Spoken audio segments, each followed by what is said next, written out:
దేవుని వాక్యాన్ని చదువుకుందాము. అపోస్తుల కార్యములు 5వ అధ్యాయము 42వ వచనం చదువుదాం. ప్రతిదినము దేవాలయములోను ఇంటింటను మానక బోధించుచు యేసే క్రీస్తుని ప్రకటించుచుండిరి. స్తోత్రం చెప్పండి. హల్లెలూయా. ప్రియమైన దేవుని బిడ్డలారా, ఈ రాత్రి రక్షణను గూర్చినటువంటి సందేశాన్ని మనము ధ్యానం చేద్దాం. ఎందుకొరకు అంటే రక్షణను గురించి మనం అందరము సాక్షులం. స్తోత్రం. యేసయ్య రక్షణ పొందుకున్నాను నేను, దానికి నేను సాక్ష్యం. ఒకప్పుడు నా జీవితంలో ప్రభు లేడు, తర్వాత నా జీవితంలోనే నా ప్రభు వచ్చారు. ఆశ్చర్యరీతిగా దేవుడు నా జీవితాన్ని మార్చారు. ఇప్పుడు నన్ను ఒక సరికొత్త మార్గంలో దేవుడు నన్ను నడిపిస్తున్నాడు. ఇది సాక్ష్యం. ఈ రక్షణను ప్రసాదించినటువంటి దేవుని కొరకు ఈ లోకంలో మనం బ్రతుకుతున్నాం. మన రక్షణను చివరి వరకు కాపాడుకోవాలి. స్తోత్రం చెప్పండి. చివరి వరకు మన రక్షణను కాపాడుకోవటానికి మనం ప్రయత్నం చేయాలి. అసలు ఎలా దొరికింది ఈ రక్షణ అంటే, అంత సులువుగా ఏమీ రక్షణ ఎవరికి దొరకలేదు. ఎలా దొరికిందంటే, యేసు ప్రభువారు ఆయన మన కొరకు ఈ లోకానికి దిగి వచ్చి మనందరి పాపముల కొరకు, మనందరి యొక్క విమోచన కొరకు, అపరాధముల కొరకు ఆయన మన కొరకు చనిపోయాడు. స్తోత్రం. ఆయన మన పాపముల కొరకు చనిపోయి మనకు రక్షణను ప్రసాదించారు. ఒకవేళ రక్షణ లేకపోతే మన పరిస్థితి ఏంటి? రక్షణ లేకపోతే మనం నరకానికి వెళ్ళిపోతాం. నరకం సిద్ధంగా ఉంది, పరలోకం కూడా సిద్ధంగా ఉంది. కానీ దేవుని యొక్క ఉద్దేశం ఏంటంటే, ఎవరునూ నశించి నరకానికి పోకూడదు, అందరూ రక్షింపబడి ఆయన రాజ్యమునకు చేరాలి. ప్రతి ఒక్కరు కూడా అంతటను అందరూ మారు మనసు పొందాలి. అందరూ కూడా ప్రభువుని తెలుసుకోవాలి. అందరికీ మనం సువర్తమానం ప్రకటించాలి. మనము కూడా మన జీవితాల్లో ఈ స్వార్థ ప్రకటన అనేది మనకు చాలా అవసరం. అది ఎక్కడి నుంచి ప్రారంభించాలి అంటే, మన గృహాలలో నుంచి ప్రారంభించాలి. అసలు రక్షణను గురించి దేవుని వాక్యం చెప్పే మాట ఏంటంటే, ఫిలిప్పీలకు రాసిన పత్రిక 2వ అధ్యాయము 12వ వచనాన్ని మనం చదువుదాం. కాగా నా ప్రియులరా, మీరెల్లప్పుడూ విధేయులైన ప్రకారంగా నా ఎదుట ఉన్నప్పుడు మాత్రమే కాక మరీ ఎక్కువగా నేను మీతో లేనప్పుడు ఈ కాలమందును భయముతోను వణకుతోను మీ సొంత రక్షణను కొనసాగించండి. స్తోత్రం చెప్పండి. రక్షణ సొంతము, మన సొంతం. సొంతముగా దేవుడు మనకు అనుగ్రహించాడు. నీవు నా యొక్క గొప్ప పేరును చూసి దేవుడు నాకు రక్షణ ఇవ్వలేదు. నా దగ్గర ఉన్నటువంటి జ్ఞానాన్ని చూసి దేవుడు నాకు రక్షణ ఇవ్వలేదు. ఒకవేళ మీ దగ్గర ఉన్నటువంటి ధనాన్ని చూసి దేవుడు మిమ్మల్ని మెచ్చుకుని మీకు రక్షణ ఇవ్వలేదు. ఒక దినాన్ని మీరు చెప్పారు దేవుని మందిరానికి వచ్చి, అయ్యా నేను రక్షణ పొందుకుంటానండి, ఈ రోజు నుంచి నేను యేసు ప్రభు బిడ్డగా బ్రతుకుతాను. అది తీర్మానం. ఆ తీర్మానం ప్రకారంగా మరలా మనము నీటి బాప్తిస్మము ద్వారా మనం ప్రమాణం చేశాము సమాజం ముందు. ఆ తర్వాత సంఘంలో చేర్చబడ్డాం. మొదటిగా కూడా మన జీవితంలో దేవుడు ఒక సరికొత్త మార్పును కలుగజేశాడు. ఆ సరికొత్త మార్పే మారు మనస్సు. ఆ మారు మనస్సు ద్వారానే మనము ప్రభువుని రక్షకునిగా అంగీకరించాం. ఈ మారు మనస్సు, మన తీర్మానము, బాప్తిస్మము, సంఘములో చేర్చబడము, ఇవన్నీ కూడా రక్షణకు సంబంధించిన మెట్లు. ఇవన్నీ మనము చక్కగా ఎక్కుతూ వచ్చాం. ఇప్పుడు ఈ రక్షణ మన సొంతమైంది. స్తోత్రం కలిగినగా. ఆ సొంతమైనటువంటి రక్షణ మనకు ఎలా దొరికిందంటే, మన ప్రభు అయిన యేసుక్రీస్తు దేవుడని మన నోటితో ఒప్పుకున్నాం. ఒప్పుకుని ఆయన మన పాపముల కొరకు మరణించారని, ఆయనే మన కొరకు నిత్య జీవాన్ని ప్రసాదించే దేవుడని, ఆయనే మన కొరకు నిత్య రాజ్యమును సిద్ధపరుస్తున్నాడని, ఈ లోకం శాశ్వతమైనది కాదని, ఏదో ఒక దినాన్ని ఈ లోకాన్ని మనము విడిచిపెట్టాల్సి వస్తుందని, ఆ విడిచిపెట్టే లోపు మన ప్రభు అయిన యేసును రక్షకునిగా అంగీకరిస్తే ఆయనున్న స్థలములో మనము కూడా ఉంటాము. ఇది రక్షణ యొక్క అంతిమ లక్ష్యం. స్తోత్రం చెప్పండి. ఇది తెలియకుండా గనక మీరు రక్షణ పొందితే ఎందుకోసం పొందారో, అసలు ఎలా పొందారో, అసలు రక్షణ యొక్క విలువ ఏంటో ఇంకెప్పటికీ మీకు తెలియదు. సంఘంలో చేర్చబడ్డానికి, మంద పెరగడానికి, మాకేదో ధనం రావడానికి సంఘం మేము కట్టలేదు. That's not a real thing. అసలు అంతిమ ఉద్దేశం ఏంటంటే మిమ్మల్ని అందరినీ ప్రభువు ఉన్న స్థలానికి చేర్చాలి. స్తోత్రం కలిగినగా. ఆయన రక్తములో కడగబడినటువంటి మిమ్మల్ని మేము వాక్యం ద్వారా పెంచుతున్నాం. మేము పాస్టర్ గారికి ఏం పని ఉండదు, ఆ మీటింగ్లు ఈ మీటింగ్లు పెట్టుకుంటూ డబ్బులు దండుకునేటువంటి పరిస్థితి ఉంటుందని ఒకవేళ చాలామంది హృదయాల్లో ఉండొచ్చేమో కానీ అసలు అంతిమ ఉద్దేశం ఏంటంటే మాకున్నదల్లా మిమ్మల్ని బలపరచడమే. స్తోత్రం. మందకు మేత అవసరం కదా. మందను ఏం చేయాలి? మేపాలి. ఒక దొడ్లో పెట్టేసి అలా ఉంచితే కుదరదు. మందని దొడ్లో పెట్టేసినటువంటి మంద ఎప్పటికీ ఎత్తిరెళ్ళదు అంటారు కదా. మందను ఏం చేయాలి? తిప్పాలి ముందు బయట. ఈ కొండలకు, ఆ లోయలకు, ఆ మెట్టలకు, ఈ గుట్లకు, ఆ చెట్లకు, ఆ పుట్లకు తిప్పుతూ ఉండాలి మొదట. ఆ మందను తిప్పుతున్నప్పుడు చక్కటి క్రొత్త ఆహారం దొరుకుతుంది వాటికి. రోజు ఒకలాంటి తిండి తినదు అది. ఒకవేళ ఆ రోజు ఆ ఆకులు, అలములు ఒకవేళ మారితే మారొచ్చుగాక. ఆ రోజు ఈరోజు వెళ్ళినప్పుడు ఒకలాంటి చెట్లు సంబంధించినటువంటి ఆకులు తింటే, మరుసటి రోజు మరొక రకమైనటువంటి స్థలాన్ని తీసుకెళ్తే, మరొక రోజు లోయల్లో నడిపిస్తే, కొన్నిసార్లు రాళ్లలో నడిపిస్తే, కొన్నిసార్లు సకల మంచి స్థలానికి, పచ్చిక గల చోట్లకు, కొన్ని చోట్లయితే నీళ్ల కలిగినటువంటి పరిస్థితికి ఆ నాయకుడు లేదా ఆ కాపరి తీసుకెళ్ళి మందను మేపుతూ ఉంటాడు. మిమ్మల్ని కూడా సంవత్సరం పొడుగునా కూడా మేము పెట్టే మీటింగ్లు కానీ, మేము చెప్పే ప్రసంగాలు కానీ మిమ్మల్ని బలపరచడం కోసమే, రకరకాలైనటువంటి అనుభవాలలో మిమ్మల్ని నడిపించడం కోసమే. అలా నడవకపోతే, దేవుని ఆజ్ఞ ప్రకారంగా, దైవజనుడి యొక్క నిర్ణయ ప్రకారంగా గనక మంద నడవకపోతే మంద పాడైపోతుంది.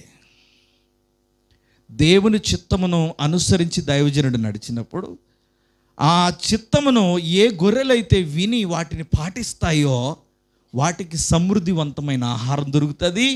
అవి శారీరకం బలపరచబడతాయి, ఆత్మీయంగా కూడా బలపరచబడతాయి. స్తోత్రం చెప్పండి. హల్లెలూయా. ఎందుకంటే ఇది సంఘములో దేవుడు మనకు కలుగు చేసినటువంటి అద్భుతమైనటువంటి రక్షణ, సొంత రక్షణ. కనుక దైవజనుడైనటువంటి పౌలు అంటున్నాడు, మీ సొంత రక్షణను చాలా చక్కగా సద్వినియోగం చేయండి, మీ సొంత రక్షణను కాపాడుకోండి. మనం చదివినటువంటి వేద భాగంలో అపోస్తుల కార్యములు 2:5-42 మనం చదివినప్పుడు, ప్రతిదినము దేవాలయములోను ఇంటింట మానక కూడుకొనుచు యేసే క్రీస్తుని ప్రకటించుచుండిరి. స్తోత్రం చెప్పండి. ఈసారి మన జీవితంలో కూడా మనం చేయాల్సినటువంటి పని ఏంటంటే, ప్రతిదినము దేవాలయములోను ఇంటింట మానక బోధించుచు యేసే క్రీస్తుని ప్రకటించారు. మన జీవితంలో కూడా మనము కూడా నమ్ముకున్నటువంటి ఆ రక్షణ లేదా నమ్ముకున్న ఆ దేవునిని గురించి కానీ, మనకు ప్రసాదించబడినటువంటి రక్షణను గురించి కానీ సాక్ష్యం ఇవ్వకపోతే ఆ రక్షణ వ్యర్థం. ఒకవేళ కనుక కుటుంబంలో ఉన్నటువంటి మన కుటుంబ సభ్యులందరికీ కనుక రక్షణ అందకపోతే, ఒకవేళ వారు కూడా నీవు నడిచిన మార్గంలోనికి రాకపోతే, నిత్య జీవంలోనికి రాకపోతే, ఎంత వారు మీరు ఈ లోకంలో ప్రయాసపడినా అది చాలా వ్యర్థముగా కనపడుతుంది. అందుకే ఆదిమ సంఘము, మొట్టమొదటి క్రైస్తవ సంఘంలో ప్రారంభించబడినటువంటి అద్భుతమైన నిర్ణయం ఏంటంటే, ప్రతిదినము మనమందరము దేవాలయంలో కూడుకోవాలి, ప్రతిదినం మన ఇంటనున్న వారికి దేవుని గురించి చెప్పాలి. స్తోత్రం. ఈరోజు మన కుటుంబాలు కూడా రక్షించబడాలని దేవుడు కోరుతున్నారు. మనం రక్షించబడుట అది ఎంతో అవసరమైంది. రక్షణను మనం సద్వినియోగం చేసుకుని ఆ ప్రభు ఇచ్చేటువంటి ఆ సమయాన్ని, ఆ గడియను మనం కనుక సద్వినియోగం చేసుకుంటే మన జీవితాలు బహు ఆశీర్వాదకరంగా ఉంటాయి. ఎప్పుడైనా సరే మన జీవితంలో కుటుంబంలో ఎవరైనా రక్షణ లేని వారు కానీ, మారు మనసు లేని వారు కానీ ఎవరైనా ఉంటే వారి కొరకు నిత్యము ప్రార్థన చేయడం మన బాధ్యత అయింది. స్తోత్రం. అవసరమైతే క్రీస్తు ప్రభువుని ప్రకటించడం, క్రీస్తు ప్రభుని ప్రకటించడం అనేది మన ఇంటిలో నుండే జరగాలి. ఒకవేళ అలా రక్షించబడిన వారుగా ఉంటే యేసు ప్రభువు ఆ ఇంటికి నాయకుడు అవుతాడు. స్తోత్రం కలిగినగా. యేసు ప్రభు ఆ ఇంటిలోనికి ప్రవేశిస్తాడు. ఆ ఇంటిలో ఉన్న వారిని అందరినీ కూడా ఆయన తన కాపుదలలోనికి, తన హస్తములోనికి తీసుకుని అంతము వరకు దేవుడు నడిపిస్తాడు. స్తోత్రం చెప్పండి. హల్లెలూయా. యేసయ్య మన ఇంట్లో ఉన్నాడా? యేసయ్య మన ఇంట్లో ఉండాలి. రాత్రి మేము వెళ్తే ఒక ఇంట్లో యేసు ప్రభు వారి బొమ్మలు ఉన్నాయి, దాంతోపాటు అక్కడ ఇంకొక ఆయన బొమ్మ కూడా ఉంది. ఆ బొమ్మ ఏంటంటే బ్రహ్మ అనేటువంటి ఒక ఆయన బొమ్మ. ఆయన ఒక అబద్ధ ప్రవక్త, అబద్ధ బోధకుడు. నాకు తెలియదు ఆ సంగతి. స్టీవెన్ చూశారు, ఆయన అంటున్నారు మళ్ళీ బయటకు వచ్చాక, మీరు ఆ ఇంట్లో ఆ బొమ్మ చూసారా మీరు? నేను చూడలేదండి. అంటే నేను చూడలేదు బాబు అంటే, చూడండి ఒకసారి, ఆయన ఎవరో మీకు తెలుసు కదా అంటే, చూస్తే ఇంకా విలియం బ్రహ్మ్.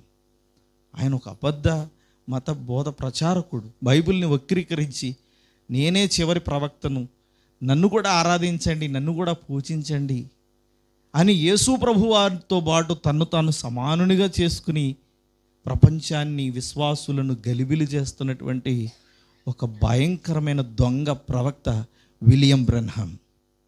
అతని యొక్క ఫోటో ఆ ఇంట్లో ఉంది. అప్పుడు నేను అనుకున్నాను, వాళ్ళు పాటలు పాడితే పాడొచ్చుగాక, లేదా వాళ్ళు దేవుని మందిరానికి వెళ్తే వెళ్ళొచ్చు కాక, ప్రార్థన చేసుకుంటే చేయొచ్చు కాక, కానీ వారు నడిచే మార్గము సరి అయినది కాదు. ఎందుకు సరి అయినది కాదంటే ఆ ఇంటికి యేసు మాత్రమే నాయకుడై ఉండాలి. స్తోత్రం కలిగిన గాక. ఆ ఇంటికి క్రీస్తు ప్రభు మాత్రమే నాయకుడై ఉండాలి.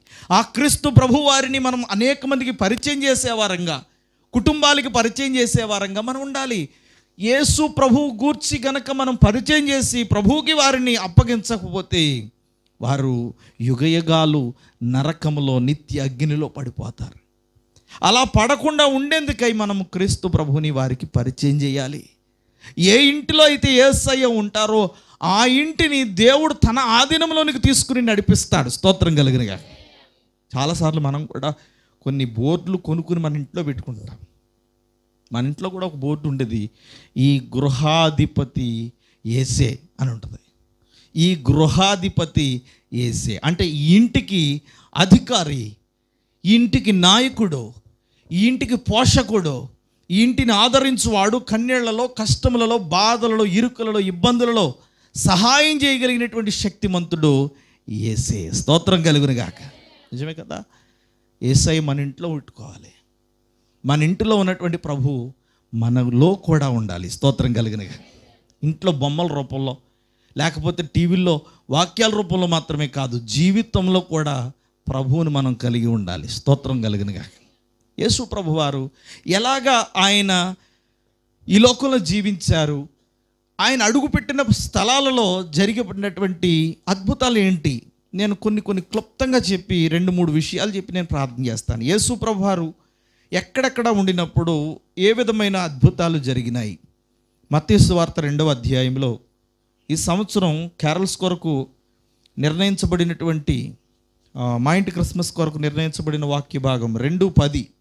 వారు ఆ నక్షత్రమును చూచి అత్యానందభరితులై ఇంటిలోనికి వచ్చి తల్లి అయిన మరియను ఆ శిశువును చూచి సాగిలపడి ఆయనను పూజించి తమ పెట్టెలు విప్పి బంగారమును, సాంబ్రాణి, బోళమును కానుకలుగా ఆయనకు సమర్పించిరి. స్తోత్రం చెప్పండి.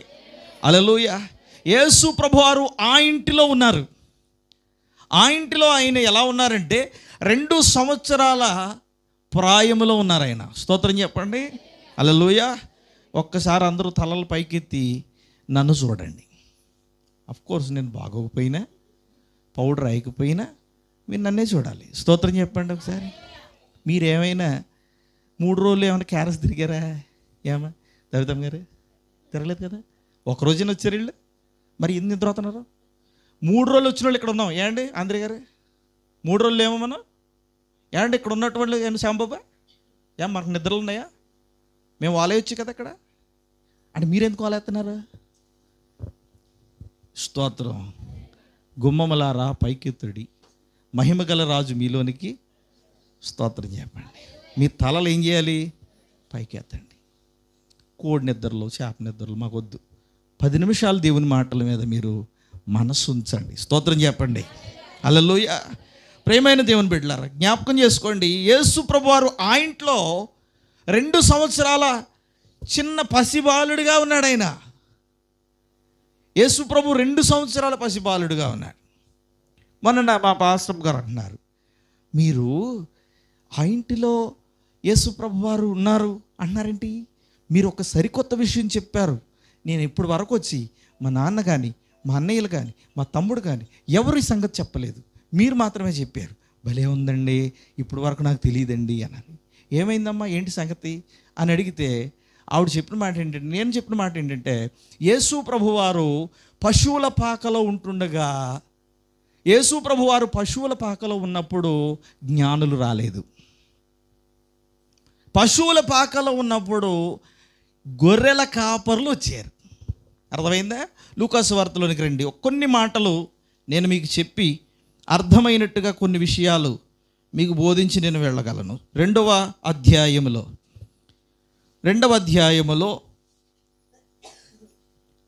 6వ వచనం నుండి మనం చదివినట్టయితే, పైనుండి చదవండి ఒకసారి. గలిలియలోని నజరేతు నుండి యోదయలోని బెత్లెహేము అనబడిన దావీదు ఊరికి వెళ్ళెను. వారక్కడ ఉన్నప్పుడు ఆమె ప్రసవ దినములు నిండెను గనుక తన తొలిచూలు కుమారుని కని పొత్తిగుడ్డలతో చుట్టి, సత్రములో వారికి స్థలము లేనందున ఆయనను పశువుల తొట్టెలో పరుండబెట్టెను. విషయం ఏంటంటే, యేసు ప్రభు వారిని పశువుల తొట్టులో పండుకొనబెట్టినటువంటి సందర్భం అది. కానీ ప్రసవం ఎక్కడ జరిగిందంటే, రోడ్డు పక్కన విశాలమైన ప్రదేశంలో రాత్రివేళ చీకటిలో ప్రసవం జరిగింది. అసలు ఎవరికి భూప్రపంచం మీద ఎక్కడ జరగని విధంగా ఆ ప్రసవ వేదన కలిగింది. ఎందుకంటే ఆ దినాన్ని బెత్లెహేమునకు 42,33,000 మంది వచ్చారండి అక్కడికి. దేనికోసం? జనసంఖ్య కోసం. అక్కడ ఏం జరుగుతున్నాయి? జనాభా లెక్కలు జరుగుతున్నాయి. ఆ జనాభా లెక్కల్లో నోట్ చేయించుకోవటం కోసం అనేక దేశాల్లో ఉన్నటువంటి యూదులందరూ కూడా బెత్లెహేముకు వచ్చారు. బెత్లెహేము ఏమైనా పెద్ద గ్రామమా? కాదు, చాలా చిన్ని గ్రామం. అందుకే సత్రాలు నిండిపోయాయి, గృహాలు నిండిపోయాయి. ఎక్కడ పడితే అక్కడ జనం, ఎక్కడ చోటు దొరికితే అక్కడ తలదాల్చుకుంటున్నారు. ఎంతమంది వచ్చారని ఆ దినాల్లో లెక్కలున్నాయి కిరణం? 42,33,000 మంది ఆ రోజు ఆ స్థలానికి వచ్చినప్పటికీ యేసు ప్రభు వారిని కడుపులో మోస్తూ వస్తుంది ఆ అమ్మ మరియమ్మ. వాళ్ళు కూడా అక్కడికి వచ్చేసరికి సత్రములో వారికి ఏమీ లేదు. రైట్, అక్కడికి వచ్చేసరికి జనాలు నిండిపోయింది. అప్పటికే సత్రాలు ఇంకా కూడా మాకు చోటు కావాలి, మాకు చోటు కావాలి, ప్లేస్ ఉందా, రూములు ఉన్నాయా, ఏమైనా అరుగైనా పర్వాలేదు పడుకుంటాం మేము ఇక్కడ, ఈ మూల ఇచ్చేయండి చాలు పడుకుంటాం అనేవాళ్ళు చాలామంది ఉన్నారు. ఆ చెట్టు కింద పడుకుంటామమ్మా, ఇక్కడ స్థలం ఇస్తారా? నో, ఇక్కడ మేము ఆల్రెడీ ఆక్రమించాం, ఇది మాది, మా వాళ్ళు వస్తున్నారు అని ఎంతోమంది వాళ్ళని ఇబ్బంది పెట్టి ఉండొచ్చు కాక ఆ దినాల్లో. సత్రములో వారికి స్థలము లేదు. సత్రములో స్థలము లేనందున ఆయనను తీసుకుపోయి ఎక్కడ పెట్టారని రాయబడింది? పశువుల స్థలం. అంటే అప్పటికే ప్రసవము అయిపోయింది. అప్పటికే రోడ్డు పక్కన, అని చరిత్రలో కూడా ఒక ఆయన చెప్పారు, రోడ్డు పక్కన నిషేధిలో రాత్రిలో ఆ వేదన పడి ఆమె తన యొక్క తొలిచూలు కుమారుని కన్నది. దిక్కులేని పరిస్థితి అండి. ప్రభు ఈరోజు దేవుని కొరకు ఎంత చేసినా మన రుణం తీరదు. మనమే జ్ఞానం లేని వాళ్ళంగా, బద్ధకస్తులంగా ప్రతిదానికి దేవుని సన్నిధిలోంచి వెనక్కి వెళ్ళిపోతున్నాం. మనం ప్రతి పనికి కూడా దేవుని పని అంటే చాలు వెనక్కి వెళ్ళిపోతున్నాం. కానీ ఆయన మన కొరకు ఎంత ప్రయాసపడ్డాడు, ఆ ప్రయాస కనుక మీకు తెలిస్తే దేవుని పని చేయకుండా మనం ఉండలేము. స్తోత్రం చెప్పండి. ఆ చీకట్లో ఆయన ప్రసవ వేదన పడి ఆమె కని తన తొలిచూలి కుమారుని, ఇంకా రక్తపు మడుగులో ఉన్నటువంటి వ్యక్తిని ఆ గుడ్డలతో చుట్టి, ఆ రాత్రి ఎవరు వాళ్ళకి సహాయం చేశారో తెలియదు, ఏ మంత్రసాన్ని వచ్చిందో, ఏ డాక్టర్ ఎవరు, ఫిజిషియన్ ఎవరు వచ్చారో తెలియదు మనకు. అక్కడికి ఆయనను తీసుకుపోయి ఎక్కడా స్థలం లేక పశువుల తొట్టిలో ఆయనను పరుండి పెట్టారు. ఆ తర్వాత అన్నీ కూడా చేయబడిన తర్వాత ఆ గొర్రెల కాపరులు ఆయన పుట్టిన వెంటనే ఆకాశంలో అద్భుతమైనటువంటి సైన్య సమూహం, పరలోక సైన్య సమూహం అని రాయబడింది దేవుని వాక్యంలో. దేవదూతలందరూ వెంటనే ఆయన ఈ లోకములో పడింది మొదలుకొని ఆయన పడిన వెంటనే పరలోకాన్ని విడిచిపెట్టి దేవదూతల సమూహం అంతా కూడా వచ్చేసారు ఆకాశంలో ఎగురుకుంటూ. వాళ్ళు పాడుతున్నారు, సర్వోన్నతమైన స్థలములలో దేవునికి మహిమ. క్యారల్స్లో అది చెప్పండి అంటే నువ్వు చెప్పు, నువ్వు చెప్పు, నువ్వు చెప్పు, నువ్వు చెప్పండి. వీళ్ళు చెప్పరంట, నువ్వు చెప్పు, నువ్వు చెప్పు, నువ్వు చెప్పు. అది ఎంత అద్భుతమైన మాట తెలుసా? దేవదూతలు పలికిన మాట అది. దేవదూతలు అంటున్నారు, సర్వోన్నతమైన స్థలములలో దేవునికి మహిమ, ఆయనకి ఇష్టలైన మనుషులకు భూమి మీద. ఒక్కసారైనా మాట పలికారా? సిగ్గుపడకుండా ఆ ఒక్కసారైనా మాట పలికారా? ఎప్పుడైనా సరే జ్ఞాపకం పెట్టుకోండి, దేవుని పని అంటే ఏదో నా పని నీ పనిలా చేయకండి. దేవుని పని అంటే దేవుని పనిలా చేయండి. స్తోత్రం. అప్పుడే దీవించబడతాం. ఆయన కష్టం ఏంటో మనం తెలుసుకోవాలి, ఆయన బాధ ఏంటో మనం తెలుసుకోవాలి, ఆయన పడిన వేదన ఏంటో మనం తెలుసుకోవాలి, ఆయన దిగి వచ్చిన విధానం ఏంటో మనం తెలుసుకున్నప్పుడు మన కళ్ళ వెంబడ కన్నీళ్ళు రాకుండా ఆగిపోవు. ఎంత అద్భుతమైన మాట. ఆయనను పశువుల సాల్లో పరుండబెట్టారు. ఆ తర్వాత అక్కడి నుంచి వాళ్ళు వెళ్ళిపోయారు. తర్వాత ఆయన నజరేతునకు వచ్చి అక్కడ ఆయన స్థిరపడ్డారు. ఆయన 2 సంవత్సరాల ప్రాయములో ఉంటుండగా ఎవరు వచ్చారు? అప్పుడు జ్ఞానులు వచ్చారు. ఆయన ఎక్కడున్నప్పుడు? ఒక ఇంటిలో ఉన్నప్పుడు. ఆయన ఒక ఇంటిలో ఉంటుండగా యేసు ప్రభువారు 2 సంవత్సరాల ప్రాయములో ఉంటుండగా అప్పుడు యేసు ప్రభువారిని దర్శించడానికి తూర్పు దేశాల నుంచి జ్ఞానులు వచ్చారు. ఏమొచ్చారు? బంగారమును, సాంబ్రాణిని, బోళమును తీసుకొచ్చి ప్రభువారికి పూజించారు. అక్కడ రాయబడి ఉంది, సాగిలపడ్డారు, పూజించారు. స్తోత్రం చెప్పండి. సాగిలపడి పూజించారు. ఎప్పుడైనా మన ఇంట్లో కనీసం మోకాళ్ళేసి ప్రార్థన చేసే అనుభవాలు ఉన్నాయా? మన ఇంట్లో కనీసం మోకరించి ప్రార్థన చేసే అనుభవాలు ఉన్నాయి. కనీసం నిలబడైనా ప్రార్థన చేసుకునేటువంటి అనుభవాలు ఉన్నాయా? మరి ఇంట్లో ఏముంటున్నాయి? మన ఇంట్లో కనీసం మందిరానికి వస్తూ బైబిల్ కూడా తెచ్చుకోలేకపోతున్నాం. ఇదేం సెంటిమెంటు? కనీసం ఇంటి దగ్గర ఉన్నప్పుడు కనీసం ఒక్క అధ్యాయం కూడా చదవలేకపోతాం. ఇంకేంటంటే మనం దేవునికి ఇచ్చే గౌరవం. ఆ ఇంట్లో యేసు ప్రభు ఉన్నప్పుడు ఆయనను దర్శించడానికి వచ్చినటువంటి జ్ఞానులు ఆయన ఎదుట సాగిలపడి పూజించారు కదా. అంటే యేసు ప్రభు వారిని ఎక్కడైతే మనం ప్రతిష్ఠించుకుంటామో, ఏ ఇంటిలో అయితే యేసు ప్రభు రక్షణ ఉందో, యేసు ప్రభు వారిని ఎవరైతే కలిగి ఉన్నారో వారు తప్పక వారి గృహాలలో దేవుని గురించినటువంటి పూజా కార్యక్రమాలు ఉండాలి. స్తోత్రం. ఏంటా పూజా కార్యక్రమాలు? ప్రార్థన ఒకటే. ఎప్పుడైనా సరే అది మర్చిపోవద్దు. మన ఇంట్లో ఖచ్చితంగా మనం కొద్దిసేపు అయినా ప్రార్థన చేసుకునే వాళ్ళంగా ఉండాలి. కొద్దిసేపు అయినా దేవునిని ఆరాధించే వాళ్ళంగా ఉండాలి. కొద్దిసేపు అయినా దేవునితో మాట్లాడే వాళ్ళంగా ఉండాలి. అలా లేకపోతే ఇంకా ఆ ఇల్లు దైవ సంబంధమైనటువంటి ఇల్లు కాదు. ఏ ఇంట్లో యేసు ప్రభు ఉంటే ఆ ఇంట్లో ప్రార్థన ఉండాలి. స్తోత్రం కలుగునుగా. నిజమే కదా? అలాంటి పరిస్థితి మనకి ఉన్నదా? అలాంటి జీవితం మనం చేయగలుగుతున్నామా? స్తోత్రం చెప్పండి. హల్లెలూయా. నిజమే. యేసు ప్రభు వారు ఏ ఇంట్లో ఉంటే ఆ ఇంటిలో అద్భుతం జరిగింది. స్తోత్రం కలిగినగా. యేసు ప్రభు వారు ఉన్నటువంటి ఇల్లు ప్రార్థన ఇల్లులు ఇవ్వాలి. స్తోత్రం కలిగినగా. యేసు ప్రభు వారి రక్షణను కలిగినటువంటి వారి జీవితాలు ఆయనకు సాక్ష్యార్థంగా బ్రతకాలి. ఇది మనం చేయాలి. క్రిస్మస్లో క్రీస్తుని గురించి ప్రకటించే వారంగా, క్రీస్తును కలిగి ఉండే వారంగా, క్రీస్తును మన కుటుంబస్తులకు పరిచయం చేసే వారంగా మనం ఉండాలి. అలా ఉంటేనే మన రక్షణ ఏమైనట్టు? స్తోత్రం చెప్పండి. మన రక్షణ సద్వినియోగం అయింది. మన కుటుంబమును దీవించబడుతుంది. మనం దేవుని రాకడ కొరకు నిలబడేటువంటి కృప మనకు దొరుకుతుంది. స్తోత్రం కలుగునుగా. ఆయన రాజ్యములో మనము మన కుటుంబస్తులందరూ కూడా ఉండేటువంటి భాగ్యము మనకు దొరుకుతుంది. స్తోత్రం. ఇంకొక మాట చదువుకుని మనం ప్రార్థన చేద్దాం. లూకాసు వార్తలో ఈ ఒక మాట చదువుదాము. లూకాసు వార్తలో 19వ అధ్యాయం. చాలా విషయాలు ఉన్నాయి, కానీ నేను చాలా కొద్ది సంగతులు చెప్పి నేను ప్రార్థన చేస్తాను. 5వ వచనం, 19:5. యేసు ఆ చోటుకి వచ్చినప్పుడు కన్నులెత్తి చూచి, జక్కయ్య త్వరగా దిగుము, నేడు నేను నీ ఇంట ఉండవలసి ఉన్నదని అతనితో చెప్పాను. స్తోత్రం చెప్పండి. ఒక అద్భుతమైన స్టేట్మెంట్ ఏంటంటే, జక్కయ్య, ఈరోజు నీ ఇంట నేను ఉండవలసి ఉన్నది, నాకు ఆశ ఉంది. స్తోత్రం చెప్పండి.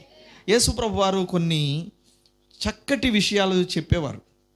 ఆయన మాట్లాడినటువంటి మాటల్లో కొన్ని ఆశ్చర్యం కలిగజేసేటువంటి మాటలు ఏంటంటే, ఆయన సమరయ పట్టణాన్ని గురించి కూడా ఒక మాట చెప్తారు. చూడండి, 4వ అధ్యాయము 4వ వచనం, యోహాను సువార్త 4వ అధ్యాయము 4వ వచనం. ఆయన సమరయ మార్గమున వెళ్ళవలసి వచ్చెను. చాలండి. ఆయన సమరయ మార్గమున వెళ్ళవలసి వచ్చెను. ఆయన ఆశపడ్డాడు నేను వెళ్ళాలని. అందుచేతనే ఆ దినాల్లో వెలివేయబడిన వారిని, త్రోసివేయబడిన వారిని, త్రోలనాడబడినటువంటి సమరయులను మరలా ప్రభు హక్కును చేర్చుకున్నాడు. స్తోత్రం కలుగునుగా. జాతి భేదాలను, కుల భేదాలను ఆయన రూపుమాపాడు. ఆయన ప్రవేశించకూడనటువంటి స్థలంలో యూదులు ముట్టుకోనటువంటి వారిని, లేదా వారితో సహవాసం కూడా చేయడానికి ఇష్టపడరు, మాట్లాడడానికి ఇష్టపడరు, కనీసం చూడడానికి ఇష్టపడరు. అలాంటి వారిని ప్రభు జ్ఞాపకం చేసుకుని వారిని కూడా దైవ బిడ్డలుగా డిక్లేర్ చేశాడు ఆయన. స్తోత్రం. ఆయన సమరయ మార్గమున వెళ్ళవలసి వచ్చాను. రెండవది ఇంకొక మాట ఉంది, మనం చదువుకున్నాం కదా, నేడు నేను నీ ఇంట ఉండవలసి ఉన్నది. స్తోత్రం చెప్పండి. ఎంత గొప్ప ఆఫర్ దొరికింది ఎవరికి? జక్కయ్యకి దొరికింది. అతడు ఒక సొంకరి, పన్నులు వసూలు చేసేవాడు. డబ్బే జీవితం, డబ్బే ఆనందం, డబ్బే సంతోషం. అందరికీ కూడా ఈ జీవితంలో మనం కూడా చాలా ప్రాముఖ్యంగా చూసేదాన్ని కూడా డబ్బే ఎక్కువ చూస్తూ ఉంటాం. అతడు కూడా ఎలాంటి వాడంటే ఒక గొప్ప ఉద్యోగి, ప్రభుత్వ ఉద్యోగి. అతనికి ఉన్నటువంటి ఆలోచన ఏంటంటే, గవర్నమెంట్కి నేను ట్యాక్స్ చెల్లించాలి. వాళ్ళ దగ్గర నుంచి తీసుకుని, జనాల దగ్గర నుంచి తీసుకుని గవర్నమెంట్కి చెల్లిస్తూ ఉంటాడు. అయితే అతడు అనుకున్న దానికంటే ఎక్కువగా ట్యాక్స్ చెల్లించి, లేదా వాళ్ళ దగ్గర నుంచి తీసుకుని సగం తన దగ్గర పెట్టుకుని సగాన్ని గవర్నమెంట్కి చెల్లిస్తూ అలాగ అన్యాయపు సొమ్ము సంపాదించుకున్నాడు. జాగ్రత్తగా మీరు వినండి. న్యాయంతో కూడినటువంటి ₹1 నీకు మేలు చేస్తుందేమో కానీ అన్యాయముగా సంపాదించిన లక్షలు నీకు నెమ్మదినియ్యవు. ఇవి మాత్రం గుర్తుపెట్టుకోవాలి. అన్యాయముగా ఎప్పుడు ఎక్కడ మనం ప్రవర్తించకూడదో. దేవుని నమ్మిన వారు అన్యాయముగా ప్రవర్తించుట నిజముగా భయంకరమైన తప్పు.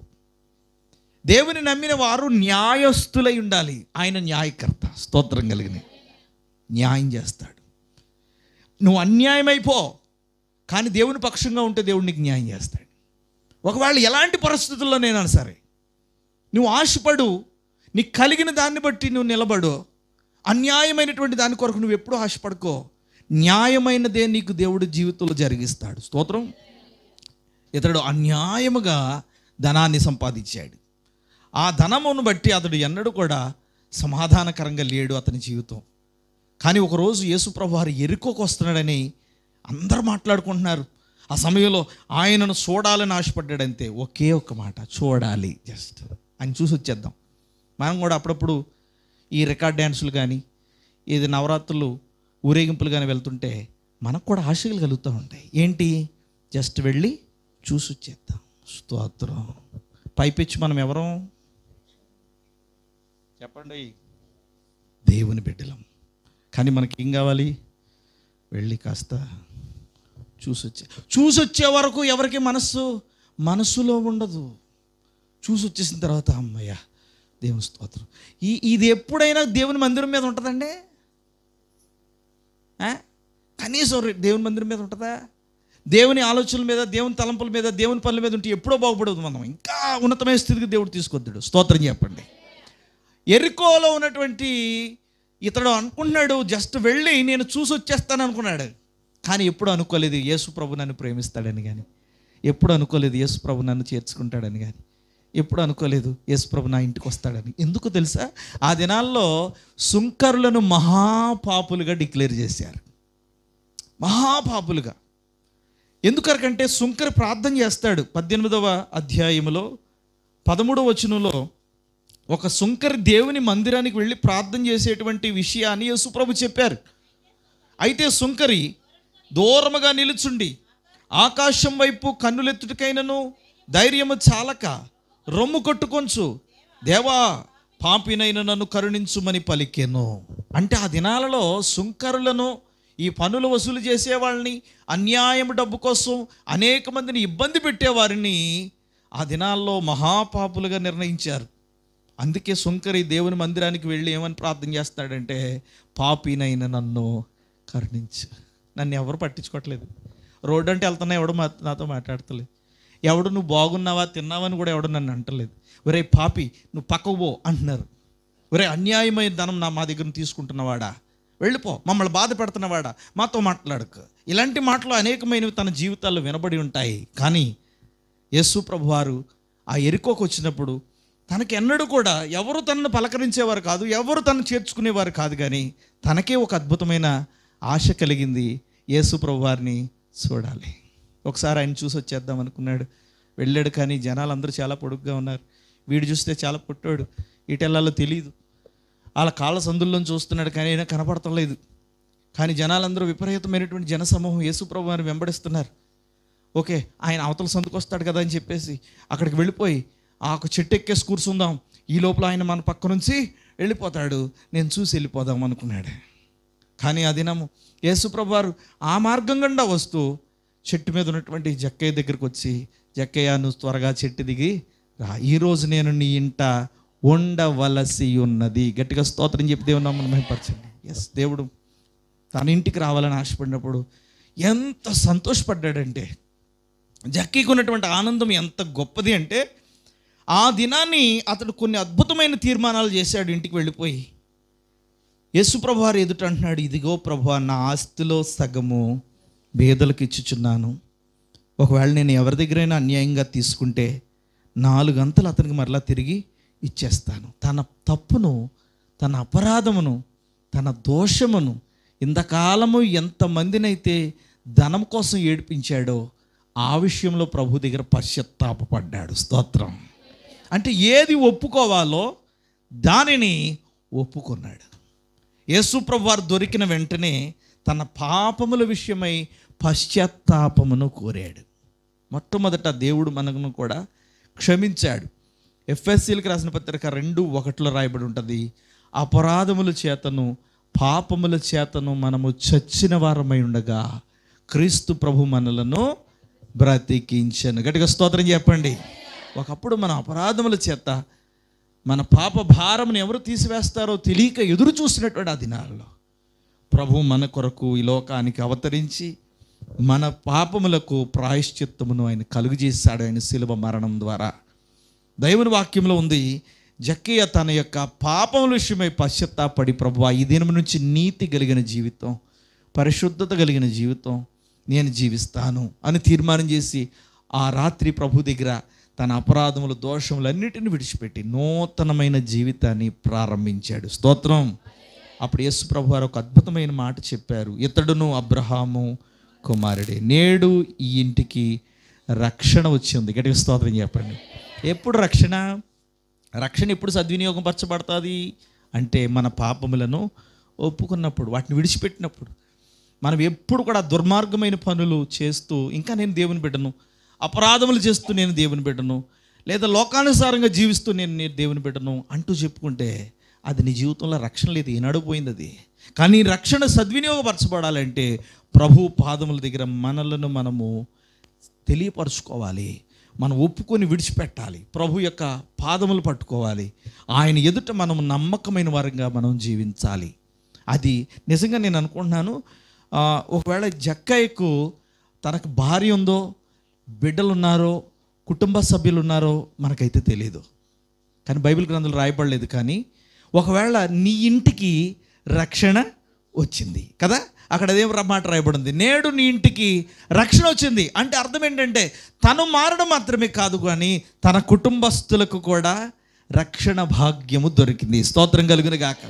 ఎందుకంటే తన కుటుంబానికి కూడా రక్షణలో నడిపించుకుని ఉండొచ్చు, తన కుటుంబాన్ని కూడా దేవునిలోనికి నడిపించి ఉండొచ్చు. ఈ లోకంలో కోట్లాది రూపాయలు ధనం సంపాదించుకునే దానికంటే గొప్ప పేరు ప్రఖ్యాతులు, ధనఘనతలు, గొప్ప లోకమనంతటి సంపాదించుకుని తన ప్రాణం పోగొట్టుకుంటే ఏ ప్రయోజనం లేదు.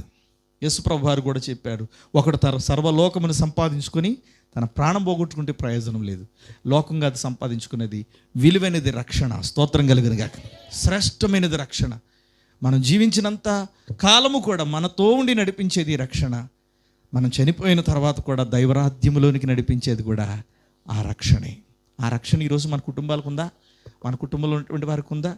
ఒకవేళ రక్షణ పొందకపోతే, రక్షణ పొందలేని వారి కొరకు, మారుమనసు పొందలేని వారి కొరకు ప్రార్థన చేయాల్సిన బాధ్యత మన మీద ఉంది. ఒకవేళ రక్షణ పొందిన వారైతే రక్షణను జాగ్రత్తగా భయముతోనూ వణకుతోనూ సొంత రక్షణను కొనసాగించాలి. స్తోత్రం.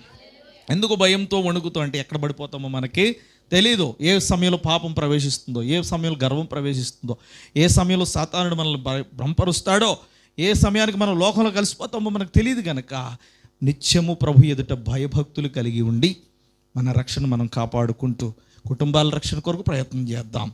మనమందరము కూడా రక్షించబడి ప్రభు సన్నిధిలో ఉండి దైవరాజ్యములు ప్రవేశించి ఆయనతో విందు చేసేటువంటి దినములు మనందరి కుటుంబాలకు దేవుడు ఇవ్వాలని ప్రత్యేకంగా ఈ రాత్రి కూడికను ఏర్పాటు చేసుకున్నటువంటి స్టీవెన్ గారు, వారి కుటుంబంలో కూడా ఇంకా రక్షణ లేని వారికి ప్రభు రక్షణ మరి అనుగ్రహించినట్లుగా మీ అనుదిన ప్రార్థనలో వారి కొరకు కూడా ప్రార్థన చేయండి. మీ కుటుంబాల కోసం కూడా మీరు ప్రార్థన చేసుకోండి. ప్రభు అటు దీవెన మనకందరకు దయచేయునుగాక.